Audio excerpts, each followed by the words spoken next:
rise for silent invocation, followed by the Pledge of Allegiance.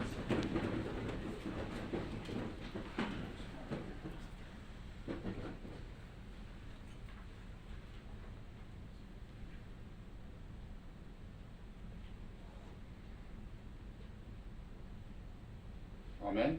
Amen. I pledge allegiance to the flag of the United States of America and to the republic for which it stands, one nation, under God, indivisible, with liberty and justice for all. Clerk, call the roll. Councilman Foley? Councilman Gifford? Here. Councilman Green? Here. Vice Mayor Grubbs? Here. Mayor Stiltner? Here. All right, we've got a quorum. Item 4, public comments on consent agenda items only. Anybody wishing to comment on consent agenda only? Thank you. All right, we're going to go to B. Item 5, World Encephalitis Day, which will be February 22nd. Let's hear from Ken and Kat Atwood.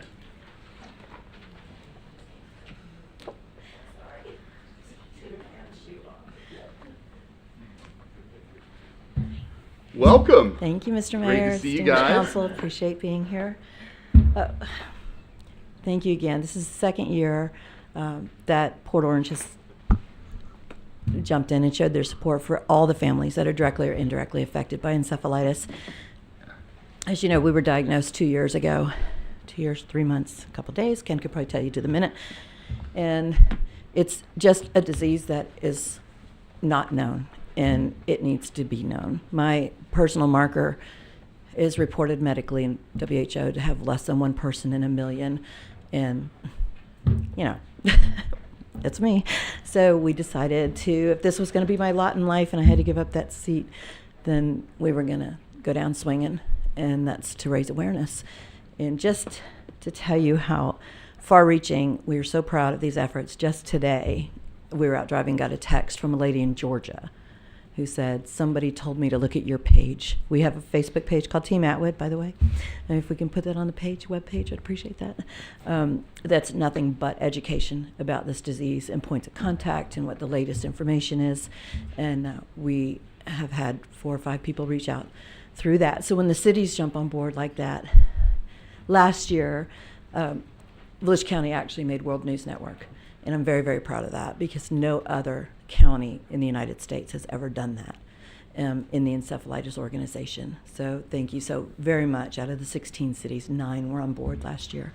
And no discredit to the ones that weren't. They're a lot smaller places we have here.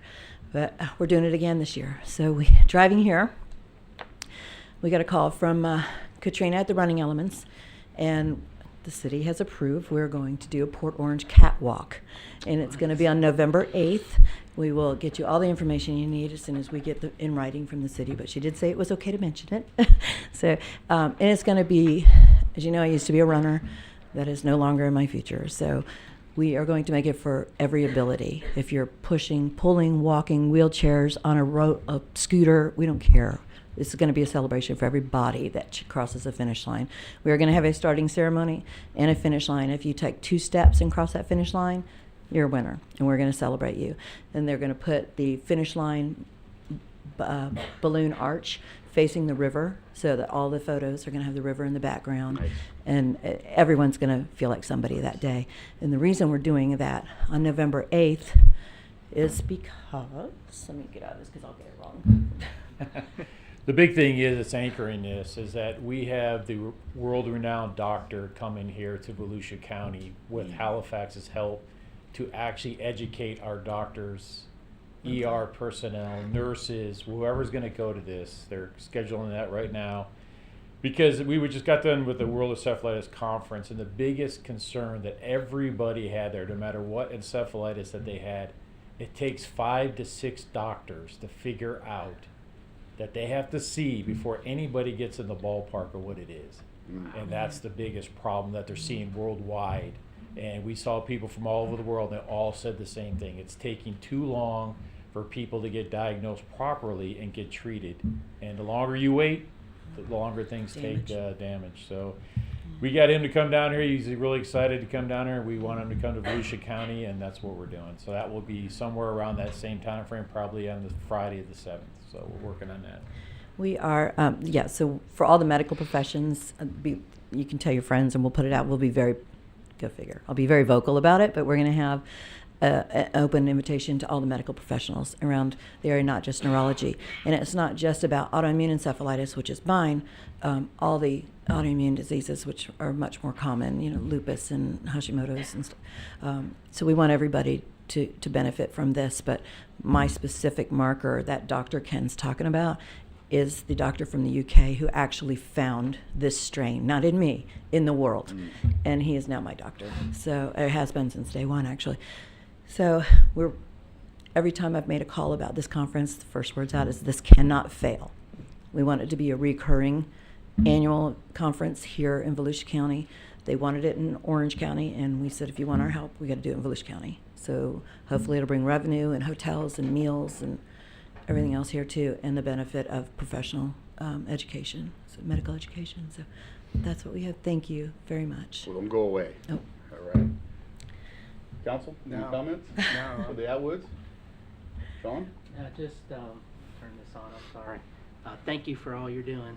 And we spend a lot of time together every week at Rotary, and we miss you and your ability to serve our city, but you're doing it on a different level. miss which it.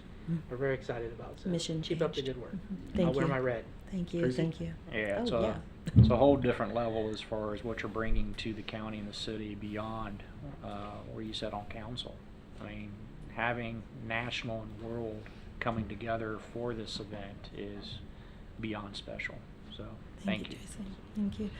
I guess the one thing I forgot to mention, Mayor, is that this Saturday, the reason we're here is World Encephalitis Day, and that there's a global campaign, #RedForWed, and anything you can do. Wear red, wear shoes, ties, dress your dog in a red vest, I don't care. Put something in, put a #RedForWed and post it on Facebook, tag me. That's how we got World News Network coverage last year. That's awesome. So I'm going to be reading a proclamation here in just a second and invite council to come down and take a picture with you guys. But before we do that, apparently I've got a pen that's exploding on me. But before we do that, Kat, I want to brag on you a little bit and thank you, because you have allowed all of us to have a very unique insight into what you and Ken have had to endure and go through. And not everybody does that. People get different illnesses and they become very personal and reserved, and that's totally fine if that fits them. You have taken this as almost a personal calling to help educate people and make people aware of things that even a lot of doctors misdiagnose and they don't recognize. And I just think that, you deserve a lot of credit for the bravery and what that takes to put yourself out there like that and become a source that now other people can look to, and you can provide that information and guidance. So I just think that's really special. Thank you. When you look at the numbers, what are we, like 340 million people in the United States now? And you're only talking 20,000 people that are impacted by this a year, which is a lot of people. But on the grand scheme of things, it's a pretty rare thing. And so to have somebody like you that can attest to this, that's been through this, and when I say you know what I mean, right? You and Ken. Absolutely. It's a family issue. Because you guys have gone through every step of this together, and you guys are just incredible folks. So Thank you. I want to thank you guys for that. Thank you. So I'd like to read we this. did vow from day one with that. Reason we took that public is because we don't believe there's 1 million people. We believe that many people Yeah. misdiagnosed. I was misdiagnosed as an epileptic for the first year. Yep. And it certainly is not epilepsy. So thank you for recognizing that. All right, so let me read this proclamation for you. Whereas encephalitis is inflammation of the brain, and whereas encephalitis can strike anyone, anywhere, at any time, and at any age, resulting in a serious and sometimes life-threatening medical emergency, and whereas encephalitis impacts an estimated 20,000 people in the United States and 500,000 people globally each year, and whereas encephalitis leaves survivors with an acquired brain injury affecting not only the diagnosed individual but the entire family and community at large, and whereas the 501c3 organization Encephalitis 411 strives to improve the quality of life for all those impacted by encephalitis and whereas it is imperative that there be greater public awareness of this serious health issue, now therefore I, Scott Stoltner, Mayor of the City of Port Orange, do hereby proclaim February 22nd, 2025 as Encephalitis Day in the City of Port Orange and urge all citizens to join me in this special observance. Council, you guys want to come down to the picture?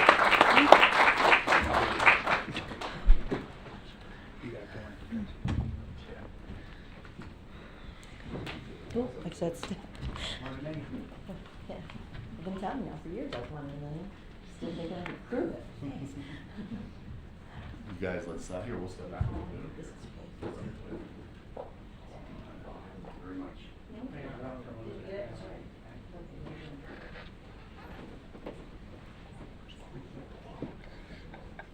You can be there. Thank you, guys. Yeah, it's fun to be here. We're gonna get one Come on, more. guys. Come on now. We're gonna get one more with Tracy in here. Sorry. Stand in front. Stand in front.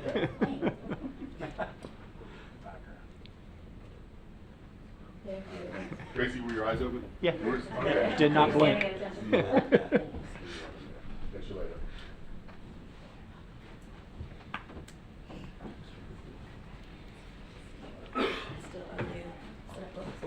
You're good. You're good. Thank you. Yeah. Okay. And also, in addition to this, I wanted to ask the city manager if we can, I think last year we did the sign and the red lights in the lake. If we can do what we did last year in recognition of this day. We'll be happy to do that. As well, that would be wonderful. Thank you so much. Okay, moving on to item 6 in the consent agenda. Can I get a motion to approve the consent agenda? Do Motion to approve the consent agenda? I have a second? And a second. Do you have any resolutions on Second. there or no? Yep. Can you call the roll?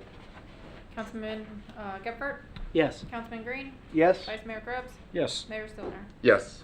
4-0. Public participation, non-agenda. Looks like I've got a couple of them here. How about Chuck Hellman? First time speaker. Just kidding. Each week you get cut 30 seconds, Chuck. Can we cut somebody else? Chuck Hellman, Sugar Force. First of all, I want to thank the city, the council, and code enforcement because they came in last week and they hired someone to clean up the hoarder's mess, and they did an excellent job. Despite the fact that he was arguing with them and fighting with them and throwing buckets of water in their direction and stuff like that, or we hope it's water. So I want to thank you all for staying on this. But he's still there. He's still allowed to be there. So I'm still here, okay? And, you know, they did a great job.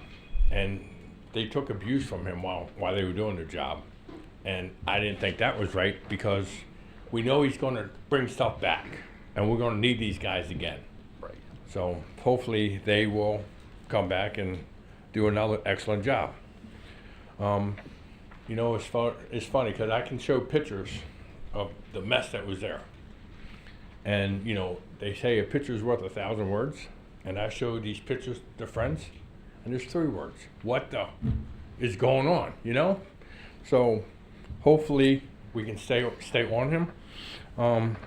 He's been building fires over there late at night. You know, supposedly it's in a grill. You can't see it. At 2 o'clock in the morning, he has a fire over there. You call the fire department, they come over, you know.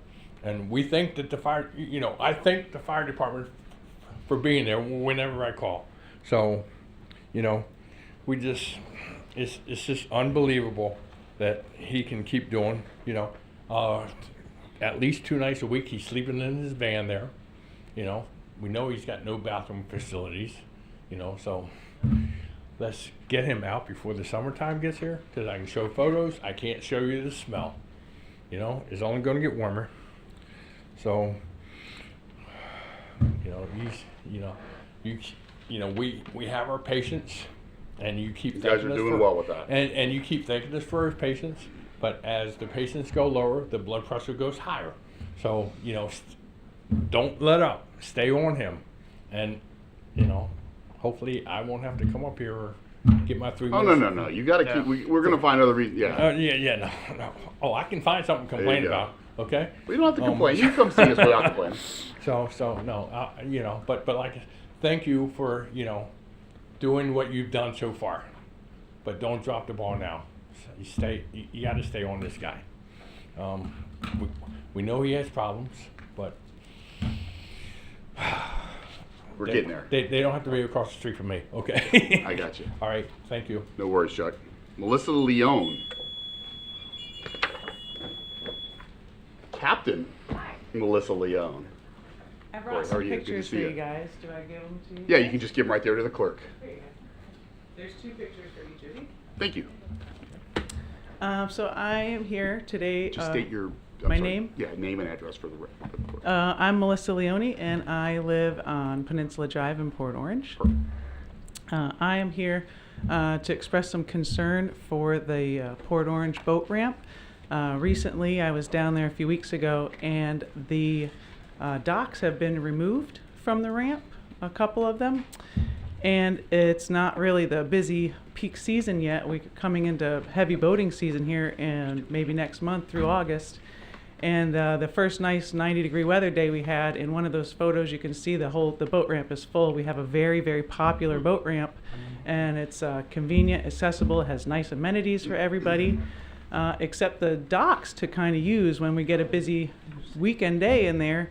There isn't really enough room for all of the boaters who are trying to access the ramp, and I'm just expressing a concern that we're coming into the height of our season, and I'm not sure when the ramps will be replaced. And talked to some fellow boaters who told me they spoke to some of you guys, and it doesn't sound like they're stated to come back until August of this year, which would be the end of the boating season. And that will potentially breed, some fights and a lot of mischief and problems to be had at the boat ramp if that continues for the season, because it's such a popular and convenient location for everybody that I would hope that the ramps would get replaced much sooner than that, being that we're a boating community, and that's kind of all I'm here to talk about. Not to mention the one boat ramp that is accessible. If there's a boat tied up there, it kind of leaves that ramp unusable, that one station unusable. And I foresee a lot of problems going on at the ramp if it potentially doesn't get addressed a little sooner. So just kind of here voicing my concern for that. And that's all. It doesn't even take me 3 minutes to mention. So Stick around, though. We're going to make some comments, and we'll give you some info. okay, thanks a lot. So hang out. All right. Was that all? Just those 2? All right. Council member comments. Let's start off with Mr. Grubbs. So, Chuck, your vigilance, straightforward, it's what needs to be done. You're doing a good job. And patience, wearing, and things of that nature, don't worry about that. Keep coming, keep doing. I know what you're doing and what everybody is doing inside Sugar Forest, and what the Matt Jones and his attorney staff is doing is trying to get through the process. And that process is arduous at hand. So you're a great advocate for Sugar Forest. Thank you. That's all I can say. I mean, that's what it takes sometimes to get through these processes. Miss Atwood has already left, but November 8th I've already put on my calendar up here. Hopefully council will join us for that event, for the walking portions of that with Miss Atwood. That will be fantastic that she's come forward and has gotten that onto a national stage for Volusia County, let alone Port Orange. So hopefully my fellow councilman and mayor will be there for that event also, to mark your calendars for that. I've been out of the loop for this past couple of days with health concerns, and y'all know that segment, so I'm not going to get into that. I'll be ready to do that walk though with her with no issues. So that's the good news of the night for me. So Thank you. Anything else? That's it. All right. Councilman Green? I have nothing tonight. Nothing? No, I met with staff and just the few concerns I have, staff's looking into for me. And again, you know, the big issue moving forward, like I talked about, is gonna be code enforcement and where we're going with code enforcement in the future kind of thing. And staff is, we're working that through as to, you know, where we're going and what the vision's gonna be. And we'll talk about that, I'm sure, as we move forward. John?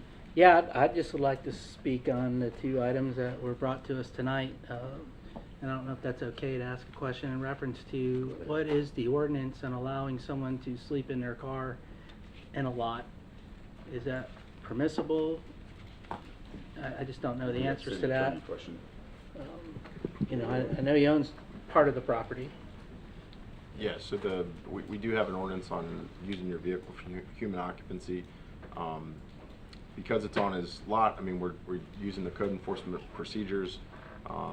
As I think we've discussed in some of the other meetings, those have been ineffective to an extent. I mean, we've already maximized what we can impose via fines. So that's why we've taken a new angle here to bring it to the courts and force a sale. So we think that's still the best route solution to the issue.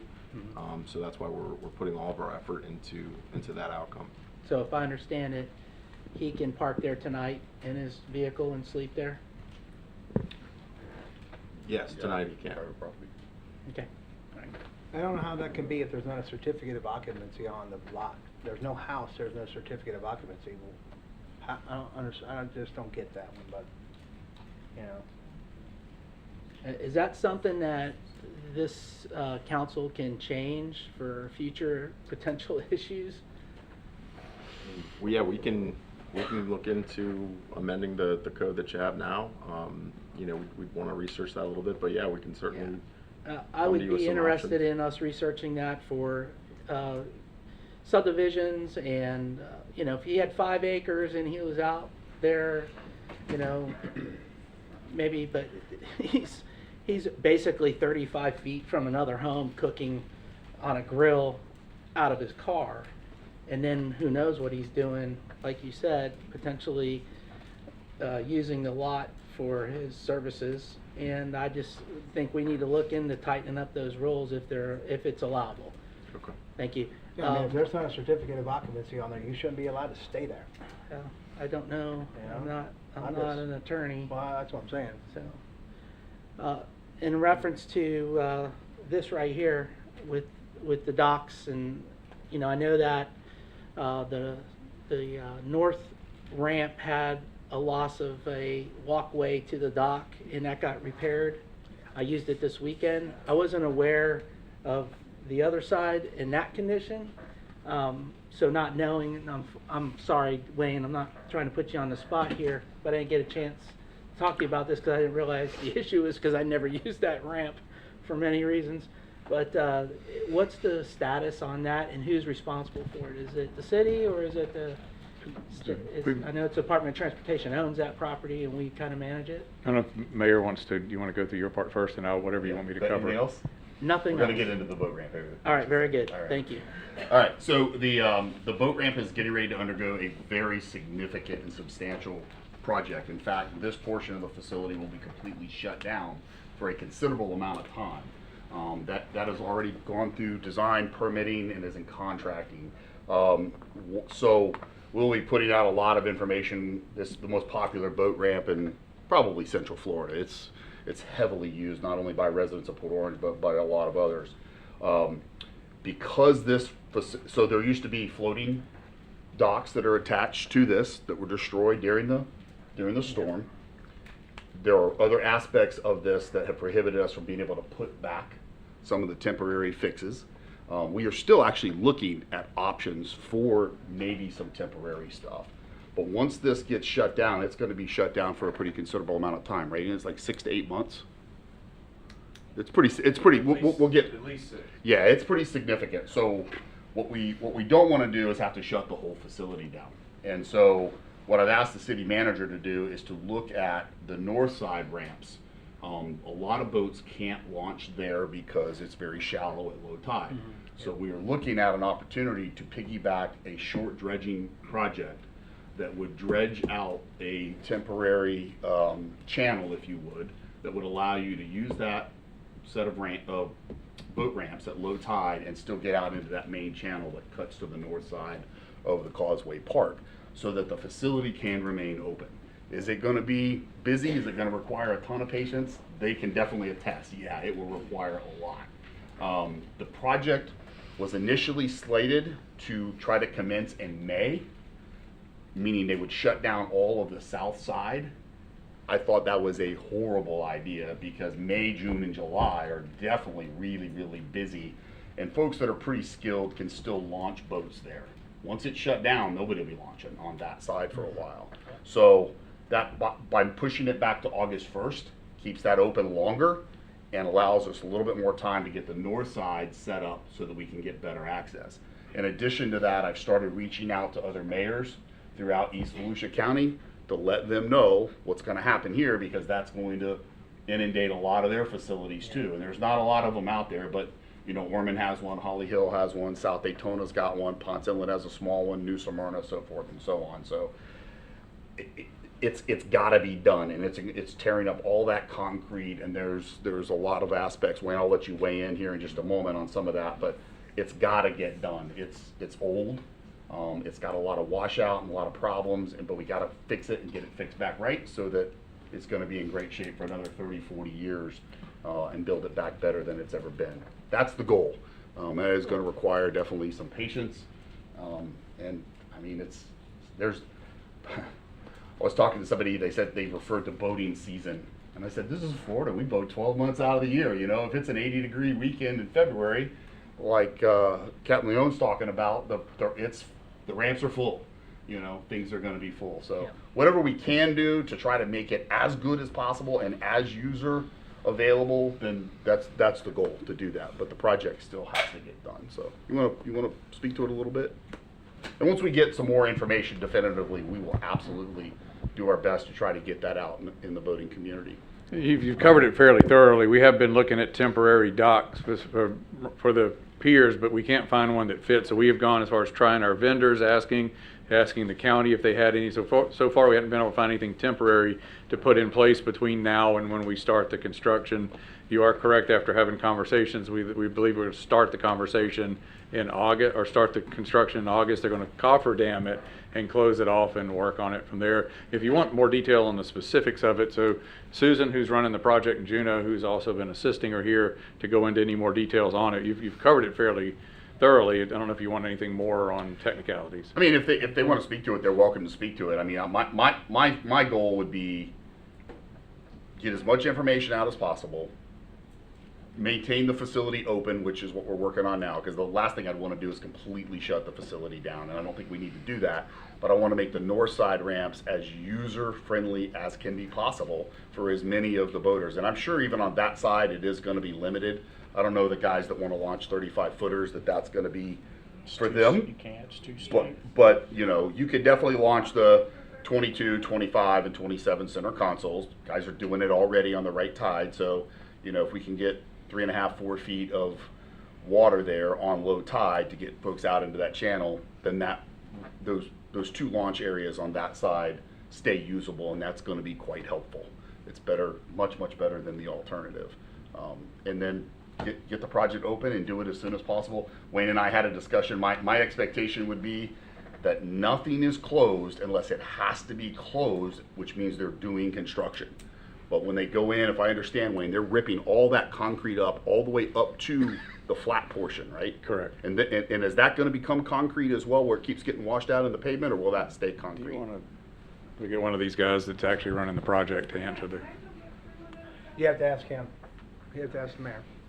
I'll let you touch base with them. You can talk. These guys are great. You can meet with them. Evening, Juno Reed, City Engineer. Happy to answer any questions along with Susan. So yes, the answer is up to the concrete, all the way up to the existing asphalt. All of that comes out. All that has to come out. Yes, sir. Is the concrete portion going to get extended to where the asphalt's always getting washed out? Yes, so the concrete gets extended, and the slope of the ramp is actually softened a little bit too, so it makes it easier for smaller vehicles to launch. Okay, good. Did you want to weigh in at all? I have no specific question. Susan Val, Parks and Recreation Director. I don't. I just, like I said, once we have all the definitive information, I want to get as much out as we can possibly get out so that. I can tell you we information's opened the out there. bids on Friday. Friday the bids are opened, then that will come back to you guys to award that work. Mhm. And then we kind of go from there and we've set the date as starting no sooner than August 1st. Okay. Mayor, just inkling to the ideals, starting August 1st. We're already gonna have problematics with the heat of summer and everything else. Taking it to September 2nd after Labor Day, because if you got that major ramps all closed during Labor Day, you're creating fights and nightmares already. What's another 30 days? We're probably gonna have to rebid it if we do that, because it was already structured to be bid, so you'd have to start the process. Yeah, and the Bid concern was initially that it could take up to 8 months. So as you rotate that, now you start getting back into the spring season. So it's a tough call because I'm sorry, you can't speak from the seats. It's a tough call because no matter what, if it ends up being an 8-month project, you know, it's gonna be tough. I get what you're saying. It's not gonna be 3 months in winter, it's gonna take longer. Then the question would be then, Juno, can you cofferdam half the ramp so you can have half the ramp open while the other half is being done, so we don't lose all of it? So we looked at that option, and it causes multiple issues. The first is constructability. To construct half of it, and then you would have to get that half completely complete and ready for traffic, and then you would have to start tearing out the other side, and then you have the issue of joining those two pieces of concrete together with a cold joint, and then that's where your failure point's going to be. So myself and the design engineer highly recommend against that. Okay. And additionally, even if you were able to do it construction-wise, practically with traffic control down there, to have a contractor down there working with a crane, setting piles for the dams and stuff, there's just not enough room to keep traffic in and out with one ramp and have the contractor room to do work safely. Okay. But we are trying to be sure, as part of it though, that the pedestrians' ability to get to the bathrooms and get to the fishing dock, that there will be an area through there where you can park your car and walk and you can still use that part. So you'll be able to use the northern ramp as we talked about, hopefully with the dredging to get some bigger boats out, and then pedestrians, you just lose the southern ramps for the 6 to 8 months. Okay. And if you don't mind, We need some blue barrels and plywood. if you don't mind hanging out in case Melissa has any questions for you, if you guys could talk about that, and certainly you're welcome to call me anytime. All right, thank you guys. City attorney comments. Nothing tonight. Nothing to weigh in on. City manager? Just an update, I sent you guys an email earlier. Tim's staff, community development staff, had proactively trying to go to the communities that have had some of the bigger hits from the hurricanes and where we've had substantial damage letters sent out. So they proactively approached Colony in the Wood to try to help. There were about 200 homes in there that got substantial damage letters on the FEMA 50% rule. And so they were going in there to help them with what can you do, here's how you get. And the county staff agreed to show and help as well. So we were working together on trying to help them through Elevate Florida, HMGP, whatever was out there to assist in helping them comply. So that's happening Wednesday. They've done this before. They do 2 meetings, one at 3 and one at 6. So you get the daytime people and the nighttime people. So our staff and county staff are there to help go through the process. The HOA also asked county staff to come. So their engineer and their Matt Reinhardt, I think, is going to be there. So they're going to have, they just wanted them to come talk about the drainage infrastructure in the area. So the county owns and maintains the ditches to the north side of the Colony in the Woods. There's a private ditch that goes sort of perpendicular to it, following the path of Clyde Morris. So there's a bunch of infrastructure in that area that's county maintained. So we just wanted to make sure you were aware of, one, the meeting's happening. It was structured to be, if you own a home in here, let's help you with how you can get it elevated and find other sources of funding to pay for it. But it sort of morphed a little bit into having a county council member there to talk a little bit about the drainage infrastructure. I just want to make sure council is aware of that. I don't think there's anything stopping you from going if you'd like to attend that meeting. So, Okay. But 3 and 6 o'clock. So Anything else? that's it. All So, right. question, Wayne, so who's our point of contact? Do we have a county guy that you talk to about issues within our city? I talked to the county manager myself. Our staff throughout the same level. So our engineering staff talks with Ben Bartlett, who is in charge of all of their infrastructure. So we try to keep at the levels that they're at. And so, like we've talked about, anytime there's a question that comes up and it's a county maintained ditch or a county road or a DOT road, we try to have our counterpart speak to them. We don't just say it's not our job. We call that agency and say, we have citizens in our community. Can you help them with that? So we're trying to not leave them hanging, but proactively try to get them connected. So if somebody goes on our Fix-It site and says, you know, I've got a ditch problem at 705 Herbert Street, like we talked about yesterday. We'll come to find out it's a county ditch. So what do we tell our residents?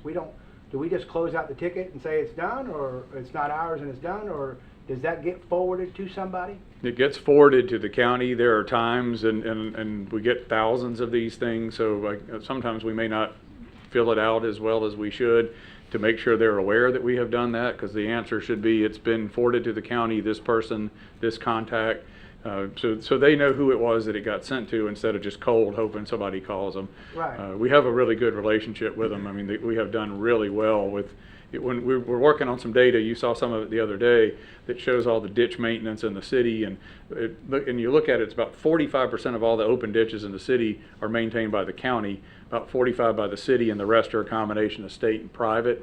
And so we can't solve the problem without all working together. So, but I can get the point too, where you don't want to send somebody somewhere without some better contact. So if you ever hear a complaint that we didn't do a good enough job in the C-Click Fix response, let me know. But that should be what occurs. Is it isn't a city canal or ditch, we can't maintain it, but we have sent this to the county person. This is the county office we sent it to with your contact, so you know who to follow up with. Because it was eye-opening with that map to see how many ditches in Port Orange are on ours.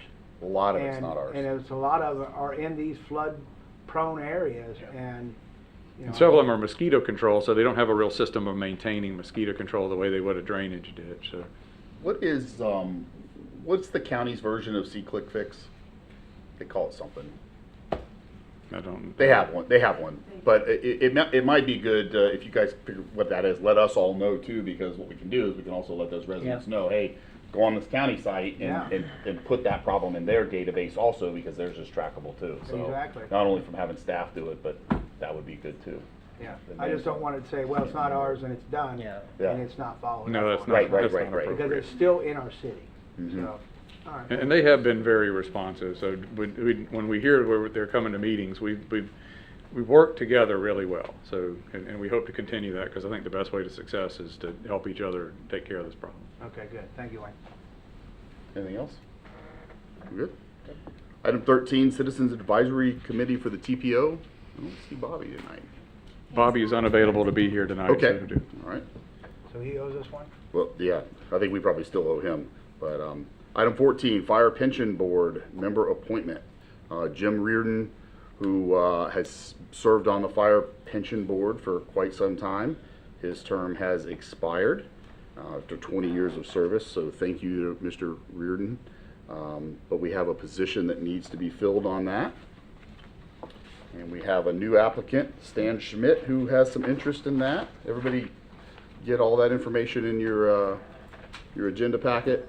And also Chris Taylor, who currently actually already serves on the board. Am I reading that right? He already serves on the board, but has an interest in possibly switching to the 5th member position. So this is an appointed position. This is the position that the council appoints to the Fire Pension Board. You guys all know how that works, or do you want me to have Wayne give you a recap Yeah, I'd like on to that? hear, Yeah, I'd like to run through it please. one more time, please. Do you want to run, would that be you or Robin, or on the Fire Pension Board, how it's set up? For the board I think members? you've got it. That was there are you appoint. There's I don't know if you can get it. Robin can do it. Yeah. Hi, Robin Fenwick, Assistant City Manager. So the police and fire pension boards are set up as a 5-member board, and this is by Florida statute. Four members are, I'm sorry, let me back up. 2 members are appointed by council, and typically that's one of y'all. And then 2 members are appointed by, are elected by the members in the plan. And then there's a 5th member that those 4 members select and appoint. So this is for that 5th member position, Which is selected by council. which is selected by, no, I'm sorry. Y'all got me confused. So the fire department appoints one person, Two. two positions, right? Council appoints 2, and then those 4 people appoint 1, which is the 5th member. So you're appointing one of your 2 because Right. Jim Reardon was that Right, person. right, okay, gotcha.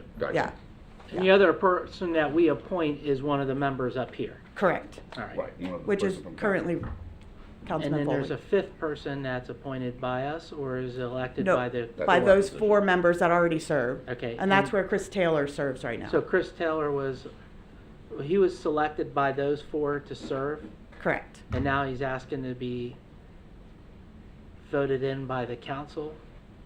Does that open up? Correct. his- Switch to the different As- position. Switch Right. positions. All right, and then that still leaves a position that we have to fill, or they have to fill. They have to fill. Okay. So if we were to appoint Mr. Schmidt, then he would stay on the board as well as elected by the 4 that were there. Correct. Okay. All right.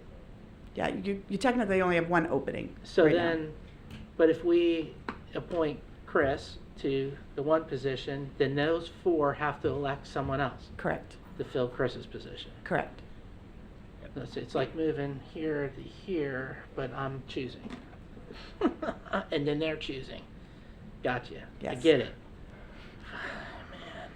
Clear as mud? Is Chris here? All right, thank you, Robin. You're welcome. Mr. Schmidt, did you want to address the council? Before we make some recommendations, nominations, and vote?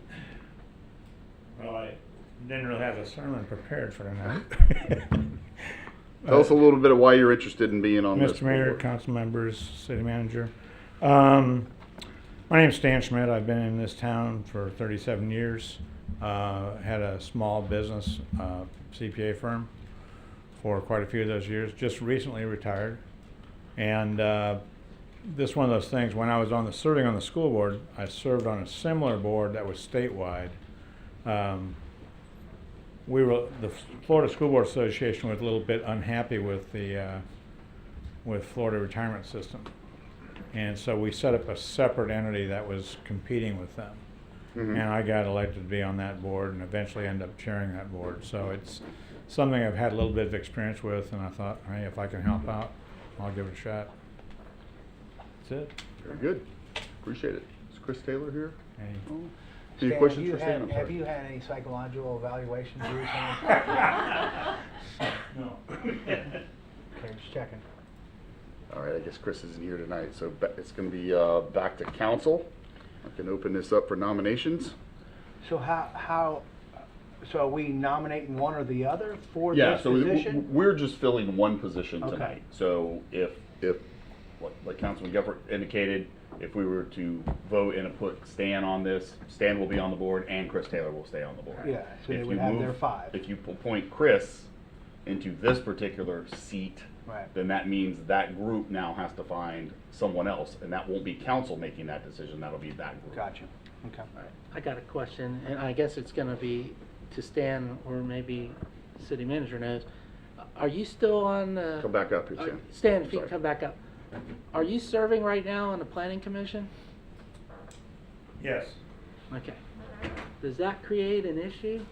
Are you, I mean, and if it does, are you willing to vacate that position for someone else to be put on it? Really hadn't thought about it. The way it was presented to me was that it didn't matter. It's in 2 entirely different subject areas. It's 2 totally different boards. Yep, And the I get scheduling, that. the fire pension normally meets during the week, during the day, and the planning commission meets at night. Okay. I mean, one of us are on one of those pension boards and we serve too. Right, So- exactly. All right. Good Okay. point. Good point.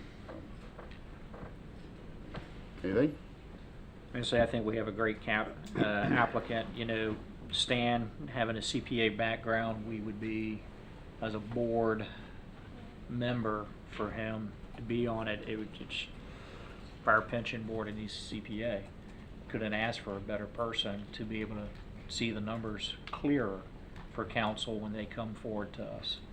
So I would go ahead and nominate Stan Schmidt for the position. I'll second that. Any other nominations? Any other nominations to be made? Am I supposed to ask 3 times? Any other nominations to be made? All right, hearing none, we have a motion to appoint Stan Schmidt and a second. Call the roll. Mayor Stoner, can I get us to make that effective at the next meeting? I do want to touch on, and that's a good point there. I just want to confirm that we're not creating a second office there. I don't know the answer to the pension side. I Okay. do know that the planning commission does. In fact, it is defined as an office holding, so can we just make that effective at the next one so I can have Sure. a second to weigh in on that? Yep. Effective at the next, At the next city council meeting? you have the date for that? Clerk? March 4th. March 4th? Yes. Can you amend your motion? And I can To amend the make it motion effective March 4th? to have Stan Schmidt appointed into the position on March 4th, hearing no issues from the city attorney. Second? Call the roll. Councilman Gephardt? Yes. Councilman Green? Yes. Vice Mayor Grubbs? Yes. Mayor Stiltner? Yes, 4-0. Thank you, Stan. Thank you, Stan. I will say, having been on some of those pension boards for quite some time, having folks on there with a background in accounting and finance and stuff like that is always proving very, very beneficial. So, You have to buy your own tabs and sticky notes, though, Stan. yeah. All right, this brings us to the public hearing portion.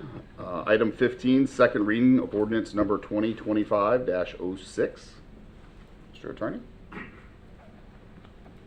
You need to reread that ordinance? Yep.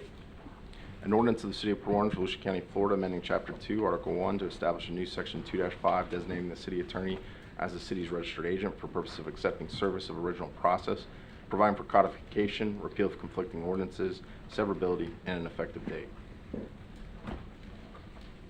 I have a motion? Move motion to approve ordinance 2025-06. Second. Second. Any comments on council? Any comments from the public? Back to council. Last chance. Any comments? Call the roll. Councilman Gephardt? Yes. Councilman Green? Yes. Vice Mayor Grubbs? Yes. Mayor Stiltner? Yes. 4-0. Item 16, first reading of ordinance number 2025-07, amending chapter 74. An ordinance of the City of Port Orange, Volusia County, Florida, amending Chapter 74, Articles 8, Cross Connection Control, Section 74-241, to update references to the revised Cross Connection Control Manual, amending 74-242 to update references to the Florida Administrative Code, and providing for the immediate disconnection of prohibited cross connections, amending Section 74-243 to update references to the current version of the American Water Works Association Manual, amending Section 74-247, adding the list of conditions that require cross-connection control protections, amending Section 74-248 and 249, updating references to the revised cross-connection control manual along with establishing the frequency of maintenance, testing, and inspection, amending Section 74-252, updating references to the cross-connection control ordinance, providing for codification, repeal of conflicting ordinances, severability, and an effective date. Make a motion? Let's put it on the floor. And make a motion for ordinance 2025-07. Second. Tell us about it. Cleanup work, Mayor, right? Council, Mr. Attorney, City Manager, Steve Parnell, Public Utility Director. I believe Mr. Jones pretty much summed it up right there. This is the cross-connection control ordinance that was put in place in 2010 by council. We have not made any revisions or updates to it in 15 years. So mostly it's an administrative cleanup, as Mr. Jones mentioned. We wanted to put some language in there that we're referencing the most recent manuals, so we don't have to go back every time and change the manual and then change the ordinance. So we have language in there that we refer to the most recent. We've also, our manual was adopted before the Florida Administrative Code went in 2014, so our frequency was more frequent than we needed. So staff looked at why we were testing a little more than we should, so we've backed that off to test every other year on the residential side. That resulted in about a $80,000 savings operationally for the field ops division. And then we just had a lot of clarifications in there, just cleaning up some items that weren't clear, and some housekeeping, making sure everything in the manual was in the appropriate place. So if you have any questions, then we'll try to answer them. Steve, you're telling me it's a clerical error that saves us $80,000 for cleanup. Well, like I said, we had put this, this was adopted in 2010, and then 2014 is when the administrative code went in place. So we were just a little ahead of the state and being a little more aggressive. So we're just backing off to follow them line by line. We're saving money now. Okay. Any Excellent. questions? Nope, not at all. I'm good. Good. Yep. One quick question for you. I don't mean to put you on the spot. The newest meters that we use at individual homes and businesses, is it possible for water to flow backwards through those meters at all? Yes. It is? Yes, Okay. you can get a negative read. So You yes, can. that is possible. Got it. Okay. All right. I had So- somebody ask me that question a while back, and then I was, Yes, and we run a report daily, and if we see a negative read, that triggers the staff to go out and take a look and see what's that going means on. there's probably a there. line break somewhere else, and the pressure's pulling backwards. Is that Well, what the it back check's not working. Everybody's got a backflow though. It's supposed to be. Not everybody. Only Yeah, where some there's of a the- second source. If you have a reclaim service, you will have one, but if you Right. just have a potable service with nothing else on the property, you are not required to have one. Really? This update here gives us the ability now to put a device on every connection if we deem necessary. So Wow, I we didn't didn't know have that. that before. So because we have to follow our manual letter by letter, and we didn't have that before. Because that's how you contaminate the line, by water going backwards, right? It's not a good thing. Yeah. Yeah. Interesting. Yeah. Anybody else up here? No? Anybody from the public wish to speak? All right, back to council. Yeah. Oh, I'm sorry, Robert. You're almost out of my eyesight over there. Even with the bright shirt. Welcome. Mayor, council members, Robert Reinhagen, 1425 Dexter Drive, Port Orange. My question has to do with talking about the owner has to register with the city, and also that they then have to have written permission required for the city contractor to go on the property. And my question is, if this has to be registered, why does this not run with the deed? In other words, when somebody transfers property, you want the new buyer to know that this cross connection is there, and it's their responsibility to maintain it. And so why would you need, I can understand the city would want to make appointments with the owner, but why would they need to have written permission? Because just simply by registering should be effectively permission to come onto the property to do this function. Thank you. Thanks, Robert. Thank you, Robert. Anyone else? All right, back to council. Anything else, gentlemen? No. All right, call the roll. Councilman Gephardt? Yes. Councilman Green? Yes. Vice Mayor Groves? Yes. Mayor Stiltner? Yes, 4-0. Item 17, first reading of ordinance number 2025-08.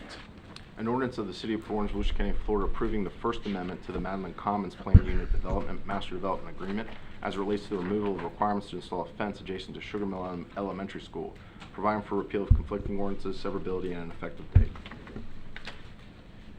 We'd open the motion for ordinance 2025-08. Second.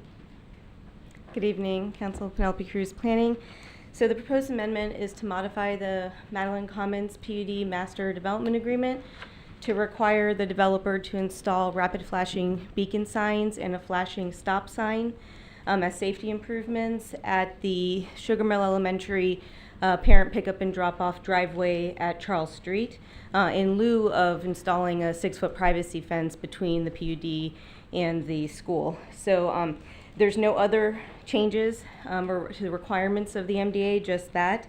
In 2021, when this MDA was being reviewed, the school district staff at the time had requested that this fence requirement be added into the MDA. It is not a requirement of the Land Development Code, but the developer went ahead and put it in the MDA to appease the school district. During the construction of the subdivision, though, it was determined that installing the fence would actually impact a protected wetland in a conservation area in the PUD. So there were some discussions that started to happen between the developer, the school district staff, and our staff.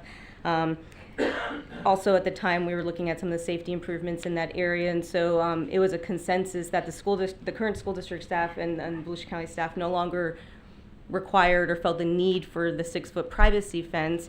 They felt that once the construction kind of went along and they saw the tree preservation and the buffers that were installed and the wetland preservation area, that was sufficient buffering, as well as their existing 6-foot chain link fence that was remaining was going to be sufficient buffering. Also, installing the 6-foot privacy fence, in addition to potentially impacting the wetland, could have created a safety concern as far as blocking visibility from the perimeter into the school.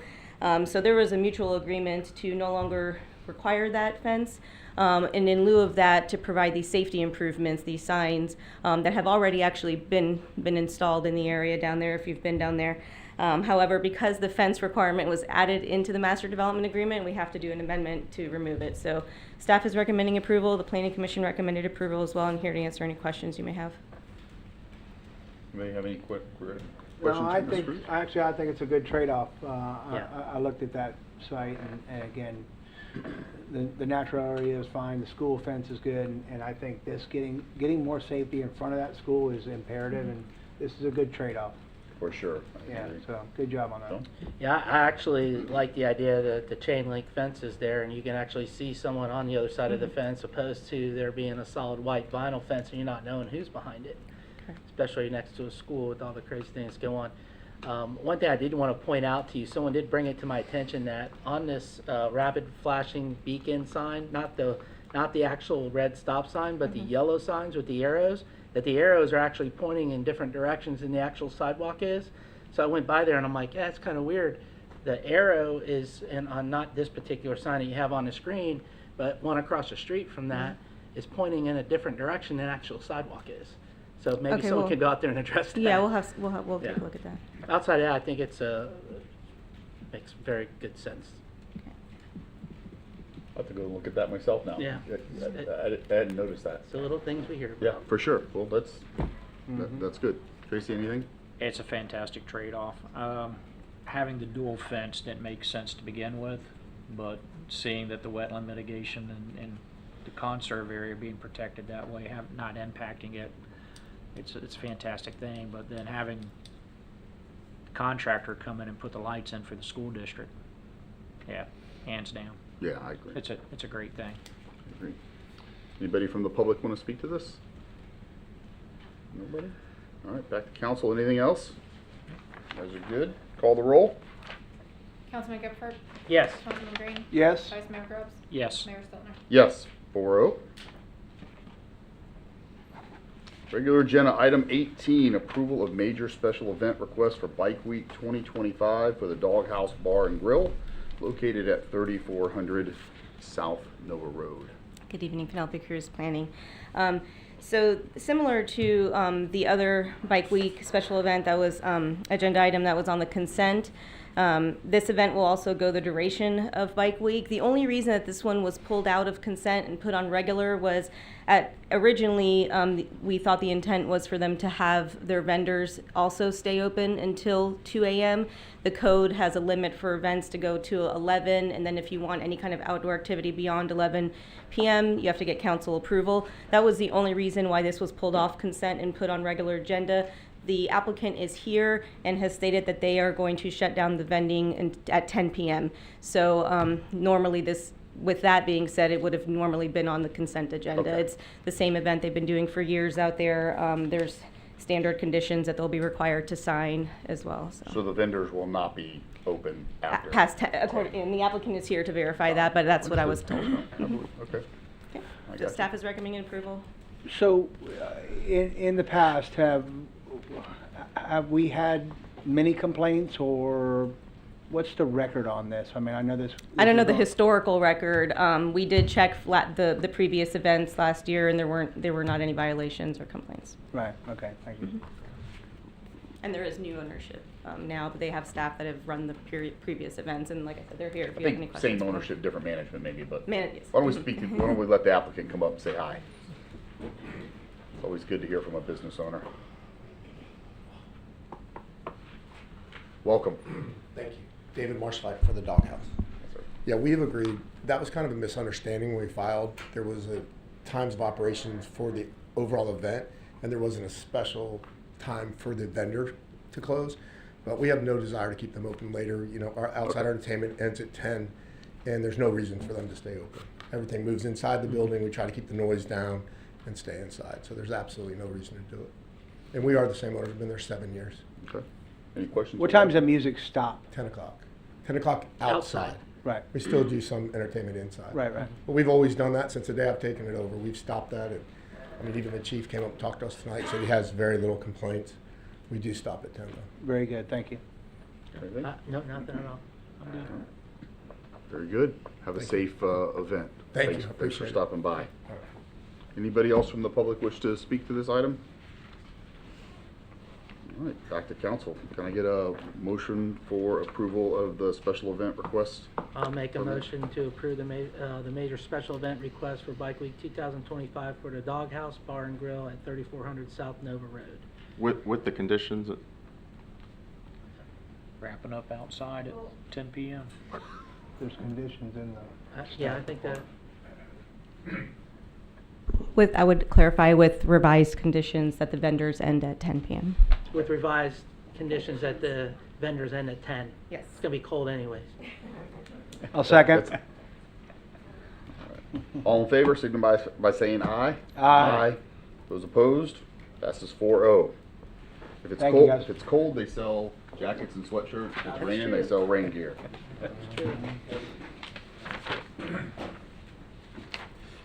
Council committee reports. First Step Shelter. It's on me. So, First Step Shelter did not have a meeting this particular month. They did have their meeting got moved due to attendance issues with the city attorney. They will have that on the 24th, which I'll attend.